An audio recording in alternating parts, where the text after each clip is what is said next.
नमस्कार, आप देख रहे हैं जन टीवी और मैं आपके साथ आकांक्षा। पारिक खबरों की शुरुआत से पहले एक नजर हेडलाइंस पर। केदारनाथ उपचुनाव के लिए वोटिंग जारी। दोपहर 3 बजे तक 47% मतदान। हॉट सीट पर 6 प्रत्याशी मैदान में। 23 नवंबर को गिनती।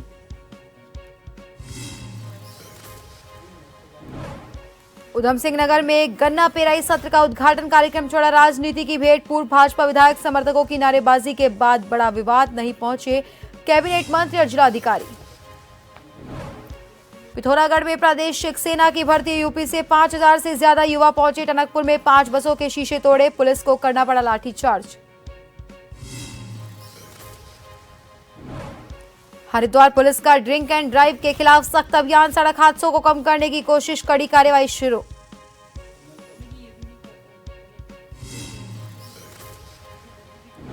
और उत्तराखंड में घने कोहरे का येलो अलर्ट। फसलों को पहुंच सकता है नुकसान। देहरादून का न्यूनतम तापमान 10.2 डिग्री सेल्सियस।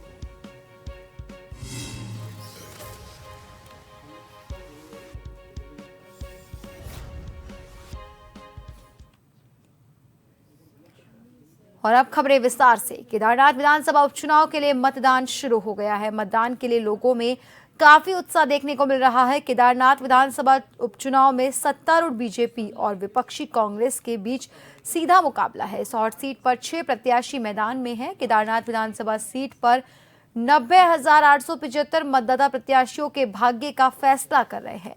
निर्वाचन आयोग ने 10 संवेदनशील बूथ को चिन्हित किया है। केदारनाथ विधानसभा को 2 जोनल मजिस्ट्रेट और 27 सेक्टर मजिस्ट्रेट क्षेत्र में बांटा गया है।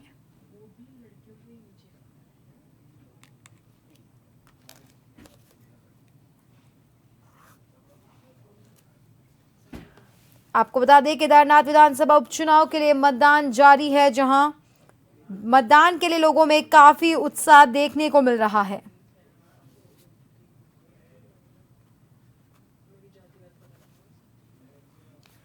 और खबर पर ज्यादा जानकारी के लिए हमारे साथ हमारे सहयोगी हिमांशु बरमोला हमारे साथ फोन लाइन पर जुड़े हुए हैं। हिमांशु, आज केदारनाथ विधानसभा क्षेत्र में उपचुनाव हो रहे हैं, लोगों में किस तरह का उत्साह है और क्या कुछ इन उपचुनाव को लेकर व्यवस्था की गई है प्रशासन की तरफ से?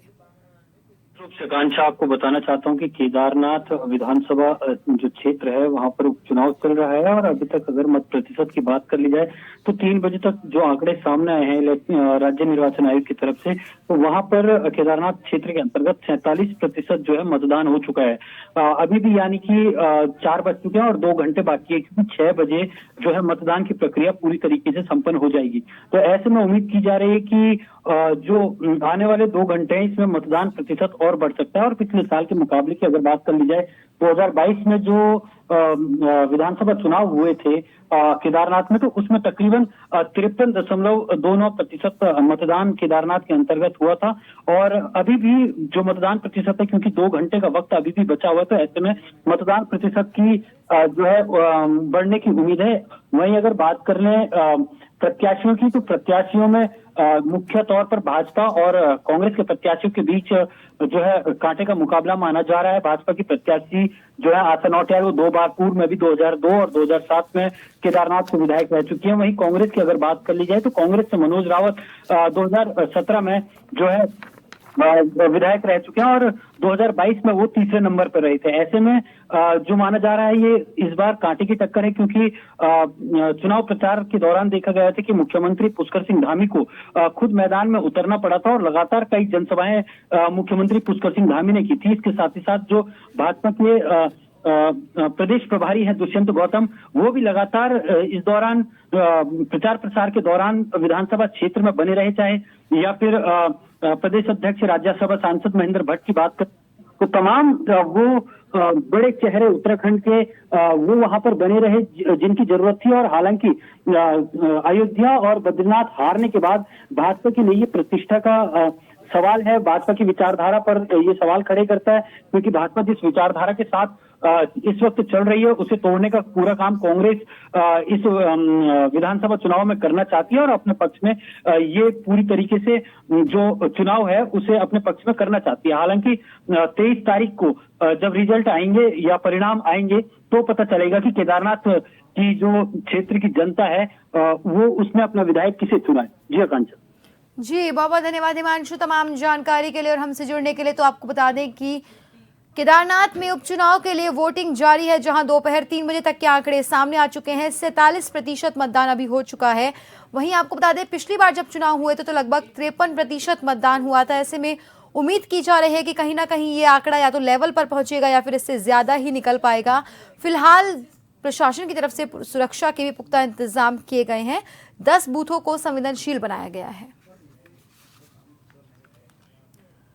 उत्तराखंड राज्य के केदारनाथ विधानसभा क्षेत्र में उपचुनाव के लिए वोट डाले जा रहे हैं। इसके लिए मुख्यमंत्री पुष्कर सिंह धामी ने केदारनाथ विधानसभा क्षेत्र की जनता से अपील करते हुए कहा कि ज्यादा से ज्यादा संख्या में आकर मतदान करें और पीएम के नेतृत्व में जो विकास कार्य केदारनाथ में किए गए हैं उनको गति देने में अपना सहयोग करें। इसके साथ ही सीएम ने महाराष्ट्र और झारखंड की जनता से भी अपील करते हुए मतदान में भाग लेने के साथ ही डबल इंजन की सरकार बनाने में सहयोग करने की अपील की।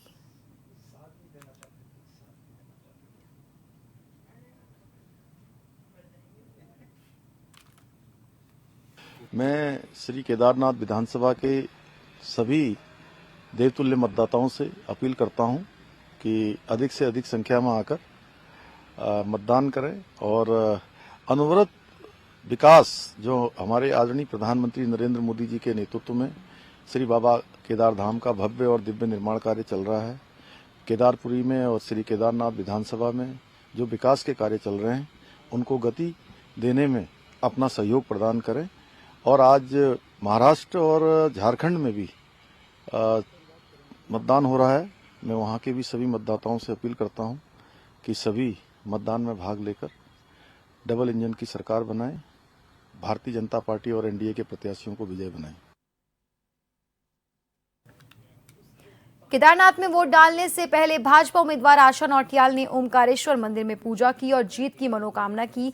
उनका कहना है केदारनाथ की जनता उनको अपना आशीर्वाद देने जा रही है। साथ ही उन्होंने सभी मतदाताओं से अपने मत का इस्तेमाल करने की भी अपील की।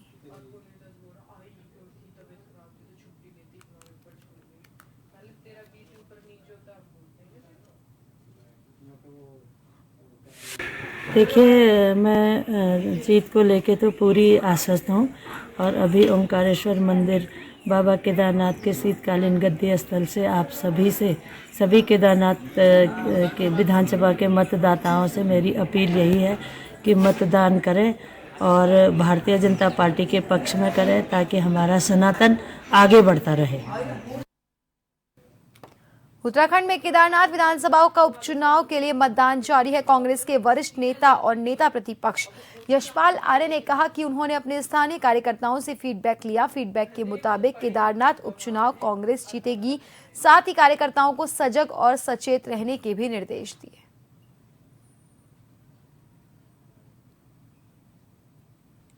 देखिए, आज वॉर रूम में हम लोग हर पोलिंग बूथ में मतदान केंद्र के जो हमारे साथी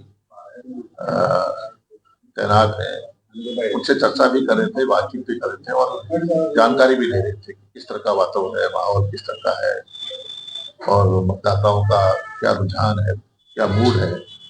और सभी जगह से सभी मतदान केंद्रों से हमारे साथियों ने कहा कि कांग्रेस के पक्ष में माहौल है और हम जीत की ओर बढ़ रहे हैं। रुद्रपुर के फॉरेंसिक साइंस लेबोरेटरी में 10 दिन से चल रही कार्यशाला का समापन हुआ, जहां संयुक्त निदेशक नोडल ऑफिसर आरएफएसएल ने पौधारोपण कर सम्मानित किया। Chief forensic scientist director doctor S K Jain forensic science lab Rudrapur पहुंचे। जैन साहब ने सबसे पहले आम का पौधारोपण किया। छात्र छात्राओं के फॉरेंसिक कार्यशाला में प्रशिक्षण को सर्टिफिकेट प्रदान किए और कहा कि फॉरेंसिक लैब में कार्यशाला के माध्यम से छात्र छात्राओं को फॉरेंसिक लैब के विषयों में अवगत कराने के लिए और कार्य की सराहना कर डॉक्टर दयाल को बधाई दी।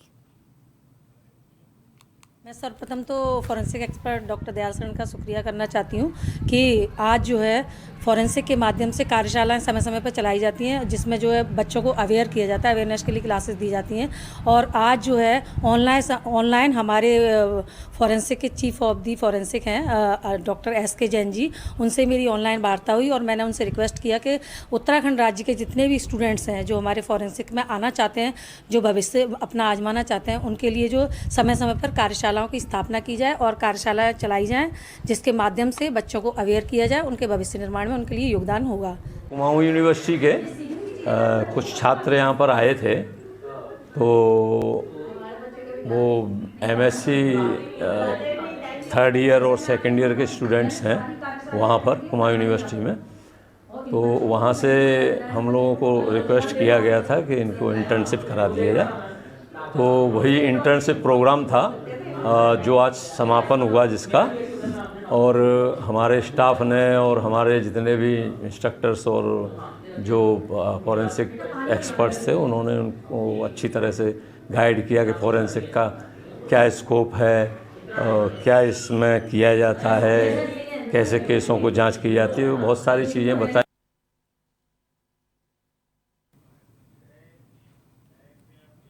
हरिद्वार के शिवालिक नगर क्षेत्र में विशेष सफाई अभियान चलाया जा रहा है, जिसका उद्देश्य क्षेत्र को स्वच्छ और सुंदर बनाना है। इस अभियान के तहत शहर को 4 हिस्सों में बांटा गया है और हर हिस्से में एक सुपरवाइजर की नियुक्ति की गई है ताकि कार्य सुचारू रूप से हो सके। अधिशासी अधिकारी सुभाष कुमार ने बताया कि शहर को साफ रखने के लिए सुबह और शाम 2 शिफ्ट्स में सफाई का काम किया जा रहा है। सफाई कर्मियों को आवश्यक उपकरणों और संसाधनों के साथ लगाया गया ताकि सफाई प्रभावी ढंग से हो सके। सफाई अभियान के साथ साथ लोगों को स्वच्छता के महत्व के बारे में भी जागरूक किया जा रहा है। शहर को 4 हिस्सों में बांटा गया है। हमारे 4 सुपरवाइजर अलग अलग वार्ड में काम करते हैं और सुबह और शाम 2 शिफ्ट में हम सफाई करते हैं। और सफाई में अगर कहीं शिकायत आती है, किसी स्पेशल शिकायत आती है, तो हम तुरंत एक्शन लेके उसकी सफाई करा। शिकायत कर हमारा टोल फ्री नंबर 1-2 दिन में स्टार्ट हो जाएगा, बंद हो गया था तो उसको रिचार्ज करा रहे हैं और फिर हम उसको फ्लेक्स में लगा के पूरे शहर में लगवाएंगे और जनता के लिए उस टोल फ्री नंबर को फिर से सुचारू करेंगे और उस पर आप शिकायत कर सकते। शिकायत करने के बाद तत्काल हम एक्शन लेते हैं। अब शिकायत किस स्तर की है थोड़ा सा ये देखा जाएगा। हम बराबर हमारा शहरी विकास निदेशालय से गाइडलाइन भी आ रही है और बराबर अभियान चला रहे हैं। स्वयं सहायता समूह को लेके भी हम लोगों को जागरूक कर रहे हैं कि कूड़ा जो है रोड पे ना फेंके। और खबरों में रुकेंगे एक छोटे से ब्रेक के लिए।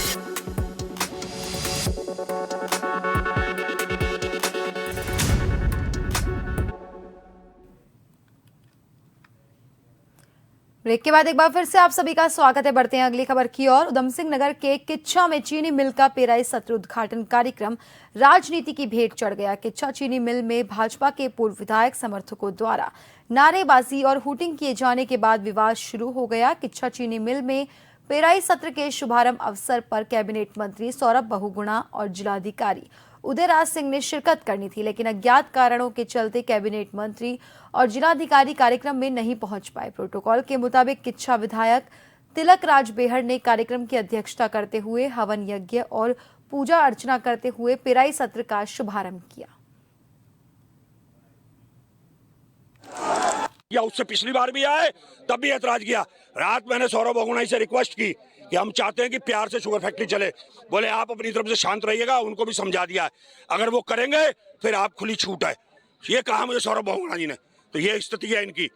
अच्छा खासा शांतिपूर्वक हो रही है पूजा, नारेबाजी कर दी, गुंडाई शुरू कर दी और सारे अपराधी लड़के लेके आए। जरा उम्र तो देखो, 15-15, 16 साल की उम्र के लड़के हैं 20। ये क्या तरीका है? कोई किसान है? 10 किसान नहीं छाटे मिलेंगे। ये सब लापरवाही है प्रशासन की, पुलिस प्रशासन की नाक के नीचे सारे अपराधी आए हुए हैं और सारी गुंडाई हो रही है। सरेआम धमकियां दी जा रही हैं और सरेआम इस शुगर फैक्ट्री में पिछली बार हुआ, उससे पिछली बार हुआ, इस बार फिर हुआ, कहने के बावजूद भी। और मंत्री जी किनारा कर जाते हैं, वो आते नहीं है। और पुलिस की हिम्मत नहीं है सत्ता पक्ष के लोगों को रोकने की। हमें तो रोक रहे हैं, उनको नहीं रोक रहे। यहाँ का कोतवाल हमें तो रोक रहा है, उनके बीच में जाने की हिम्मत नहीं जुटा रहा। तो ये हालत है इनकी। ये बंधुआ मजदूर हैं सबके सब अधिकारी। हाल ही में अल्मोड़ा के मार्जुला में हुए भीषण सड़क हादसे में 36 लोगों की मौत हो गई, जिसके बाद ऐसे हादसे दोबारा ना हो इसके लिए परिवहन विभाग एक्शन मोड में काम कर रहा है। इस बात पर उत्तराखंड के उप परिवहन आयुक्त राजीव कुमार मेहरा ने कहा कि इस दुर्घटना की जांच के लिए मेरे साथ लीड एजेंसी की टीम दुर्घटना स्थल पर गई थी। साथ ही उन्होंने कहा कि हमने उस मार्ग के साथ क्षतिग्रस्त हुई बस का भी निरीक्षण किया और अब हम इसका विश्लेषण करके भविष्य में ऐसी दुर्घटनाओं के बचाव के लिए रिपोर्ट तैयार करेंगे।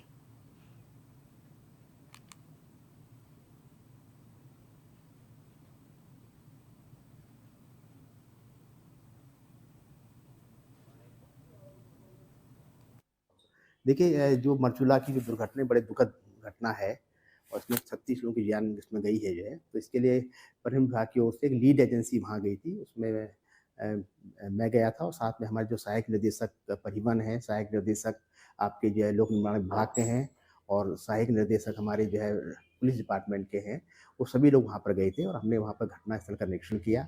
हमने वाहन का भी निरीक्षण किया, जो सड़क की स्थिति है उसका भी निरीक्षण किया। अब निरीक्षण करने के बाद हम सारे जो इसके डाटा है उसका सम्यक विश्लेषण कर रहे हैं और सम्यक विश्लेषण करने के बाद ही हम ये जान पाएंगे कि दुर्घटना का वास्तविक कारण क्या है। हरिद्वार एसएसपी के निर्देश पर जिले के विभिन्न थाना और कोतवाली क्षेत्रों में ड्रिंक एंड ड्राइव के खिलाफ सख्त अभियान चलाया जा रहा है। हाल ही में देहरादून में हुए दर्दनाक सड़क हादसे के बाद हरिद्वार पुलिस ने अलर्ट होकर इस दिशा में कड़ी कार्रवाई शुरू कर दी। एसएसपी हरिद्वार ने सभी थाना और कोतवाली प्रभारियों को निर्देश दिए हैं कि वो अपने अपने क्षेत्रों में शराब पीकर गाड़ी चलाने वालों के खिलाफ सघन अभियान चलाएं। इसके तहत पुलिस सड़कों पर गश्त कर रही है और नियमों का उल्लंघन करने वालों पर कार्रवाई की जा रही है। एएसपी जितेंद्र मेहरा ने बताया, पुलिस का यह अभियान लगातार जारी रहेगा।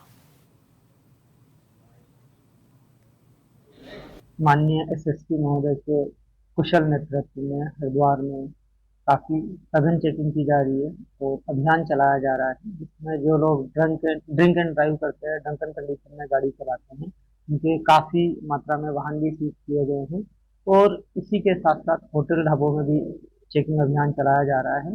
जो लोग होटल ढाबों में अवैध तरीके से शराब पिलाने का कार्य करते हैं, उनको भी सचेत किया जाता है कि वो ये सब ना करें। हाँ, अगर इस तरह का कोई भी मामला हमारे संज्ञान में आता है तो डेफिनेटली इस पर कार्रवाई होती है और हम लोगों से अपील भी करते हैं कि ये सब चीज़ ना करें, क्योंकि ये उनके साथ साथ बाकी सबको भी डेंजर में डालती है। पिथौरागढ़ में चल रही प्रादेशिक सेना की भर्ती में शामिल होने से छूट रहे उत्तर प्रदेश के युवाओं को निराश होने की जरूरत नहीं है। जो युवा टनकपुर, चंपावत या फिर अन्य किसी स्थान पर यातायात के साधन उपलब्ध न होने के चलते पिथौरागढ़ में 21 और 22 नवंबर को होने वाली भर्ती में शामिल होने से रह जाएंगे, उन्हें 26 नवंबर से 1 दिसंबर तक बिहार के दानपुर में होने वाली भर्ती में शामिल होने का मौका मिलेगा। इस संबंध का एक पत्र सेना की ओर से पिथौरागढ़ जिला प्रशासन को दिया गया है और इसी आधार पर पिथौरागढ़ के डीएम विनोद गोस्वामी ने भी चंपावत, अल्मोड़ा, नैनीताल और उधम सिंह नगर के जिलाधिकारियों को पत्र लिखकर इस संबंध में जानकारी उनके जिलों में फंसे युवाओं तक पहुंचाने की अपील की है। वहीं युवाओं का टनकपुर में दिन भर तांडव जारी रहा। युवाओं ने कई बसों के शीशे तोड़ डाले और कई ट्रकों में कब्जा जमा लिया। युवाओं को अराजकता करने से रोकने के लिए पुलिस को लाठीचार्ज तक करना पड़ा।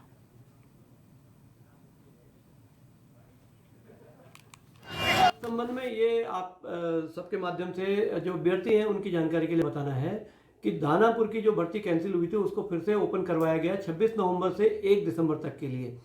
इसमें हमारी टेरिटोरियल आर्मी के ब्रिगेडियर साहब से बात हुई है और उसके संबंध में आदेश भी जारी हो चुका है उनका। जो बच्चे यहाँ पिथौरागढ़ आ चुके हैं उनकी भर्ती जो है कल और परसों होगी। जो बच्चे नहीं आ पा रहे हैं किन्हीं कारणों से, टनकपुर या हल्द्वानी अन्य जगहों पर, उनसे अनुरोध है कि वो दानापुर की भर्ती में भाग लें 26 नवंबर से 1 दिसंबर तक के लिए। इसके संबंध में आर्मी के स्तर से एक आदेश भी जारी हो चुका है और उन्होंने इस संबंध में अपना जो आदेश है वो सभी संबंधित को भेज भी दिया गया है। मिलिट्री स्टेशन में प्रादेशिक सेना की भर्ती प्रक्रिया जारी है, जिसमें रैली में पार्टिसिपेट करने के लिए काफ़ी संख्या में नवयुवक उम्मीदवार जो है टनकपुर पहुंच चुके हैं अन्य प्रदेशों से। इसमें सभी नवयुवक उम्मीदवारों को चंपावत पुलिस की तरफ से यही अपील की जाती है कि कानून और यातायात व्यवस्था का पालन करें। सभी विभाग तथा प्रशासन और पुलिस उनके सहायता के लिए प्रयासरत है। एक्स्ट्रा बसेस का संचालन हो तथा बसेस का रोटेशन वाइज संचालन हो, अन्य वाहन की उपलब्धता हो या अन्य तरीके से भी गंतव्य तक पहुंचाने के पूरे प्रयास किए जा रहे हैं। लेकिन इसमें यातायात नियमों का और सेफ्टी का भी पालन हम सभी को करना पड़ेगा। रुड़की के निजी अस्पताल में प्रसव के बाद महिला की मौत होने के मामले में परिजनों ने अस्पताल में हंगामा किया। वहीं ये सब देख अस्पताल प्रबंधन का स्टाफ मौके से फरार हो गया। सूचना पाकर एसीएमओ हरिद्वार डॉक्टर अनिल वर्मा और औषधि निरीक्षक अनीता भारती अस्पताल पहुंचे और जांच पड़ताल कर अस्पताल पर ताला जड़ दिया। उन्होंने बताया कि ऐसे लापरवाह अस्पताल संचालकों के खिलाफ स्वास्थ्य विभाग की कार्रवाई लगातार जारी है। लोग भी स्वयं जिम्मेदार बने और ऐसे अस्पतालों में जाने से बचे। किसी भी व्यक्ति की जान बेहद कीमती है। उन्होंने मृतका के पति रविंद्र कुमार को भी जांच पड़ताल के लिए कार्यालय बुलवाया। साथ ही कहा कि संबंधित आशा पर भी लापरवाही मिलने पर कार्रवाई की जाएगी। के द्वारा संज्ञान में ला गया था कि डायमंड अस्पताल रुड़की में कोई मौत हुई है, तो हम तुरंत अपनी टीम को लेकर के मैं यहाँ पहुँचा हूँ और मैं कंसल्ट सर से बात की। वो ओटी में है, मैं कहा आप भी आ जाइए, देखते हैं क्या कारण रहा। जिनकी डेथ हुई उनके पति भी यहीं हैं, तो उन्होंने बोला लगभग 8 बजे पेशेंट यहाँ लाया गया था, वो परंतु रेफर किया गया था एम्स या दून के लिए। अब कौन उसको यहाँ लेकर के आया, कौन मीडिएटर है, कौन दलाल है, कौन क्या है, ये जांच का विषय है। अब यहाँ ऑपरेशन में डेथ हो गई, बच्ची बिल्कुल ठीक है, ऑपरेशन उसका हो चुका है, ये मरीज ने बताया। ये डॉक्टर यहाँ कोई नहीं है, केवल यहाँ 1-2 पैरामेडिकल स्टाफ हैं, उन्होंने मेरे को बताया। अभी अस्पताल को बंद कर दिया गया है और क्योंकि दोनों तरफ बंद कर दिया, ऊपर एक बैंक है, इसलिए हम सारे को सील भी नहीं कर सकते। मुझे अभी सूचना मिली थी, हरिद्वार में थी उस वक्त, कि डायमंड हॉस्पिटल में किसी की डेथ हो गई है और यहाँ पे दवाइयों का संचालन भी हो रहा है। और मैं मौके पे पहुंची हूँ। मैंने मेडिकल स्टोर वाले पे जो चेक किया, वहाँ पे लाइसेंस उसने मुझे दिखाया, लड़का फार्मासिस्ट है, उसने लाइसेंस भी मुझे दिखा दिया है। उसका कहना है कि जिस वक्त ये हादसा हुआ है वो वहाँ पे था नहीं, वो बाद में आता है अक्सर, और उसके द्वारा वही दवाइयाँ दी जाती है जो इनके द्वारा प्रिस्क्राइब की जाती है। अगर दवाइयों की ऐसी कोई बात आती है, फिलहाल तो अभी कोई इन्वेस्टिगेशन हो नहीं पाई है क्योंकि हॉस्पिटल से सारे लोग यहाँ से फरार हो गए हैं। तो बाकी की जो जांच है वो मुख्य चिकित्सा अधिकारी के स्तर से और डॉक्टर अनिल वर्मा जी इस पर कर रहे हैं। काशीपुर में चल रही बड़ी अवैध असलहा बनाने वाली फैक्ट्री का पुलिस ने पर्दाफाश करते हुए भारी मात्रा में अवैध असलहा और असलहा बनाने के उपकरण के साथ आरोपी को गिरफ्तार किया है। बता दें, एसपी कार्यालय में मामले का खुलासा करते हुए वरिष्ठ पुलिस अधीक्षक मणिकांत मिश्र ने बताया कि लंबे समय से गदरपुर थाना क्षेत्र में अवैध रूप से संचालित असलहा फैक्ट्री में अवैध असलहा बनाकर उत्तराखंड और उत्तर प्रदेश के कई इलाकों में सप्लाई किया जा रहा था और अवैध असलहा को ऊंचे दामों में भी बेचा जा रहा था। पुलिस सूत्रों से जब पुलिस के आला अधिकारियों को पता चला तो उन्होंने इस पर क्षेत्र अधिकारी बाजपुर के नेतृत्व में एक पुलिस टीम का गठन किया। गदरपुर थाना अध्यक्ष के नेतृत्व में पुलिस ने उक्त अवैध असलहा फैक्ट्री में छापा मार कार्रवाई कर फैक्ट्री संचालक थाना शातिर बदमाश इंद्र सिंह को गिरफ्तार करने के साथ साथ फैक्ट्री में बड़ी तादाद में अवैध असलहा सहित जिंदा कारतूस बरामद करने के साथ ही हथियार बनाने के उपकरण भी बरामद किए। मामले में आरोपी फैक्ट्री संचालक को जेल की सलाखों के पीछे पहुंचाने के साथ साथ फैक्ट्री संचालक के सहयोगी आरोपियों की तलाश जारी है।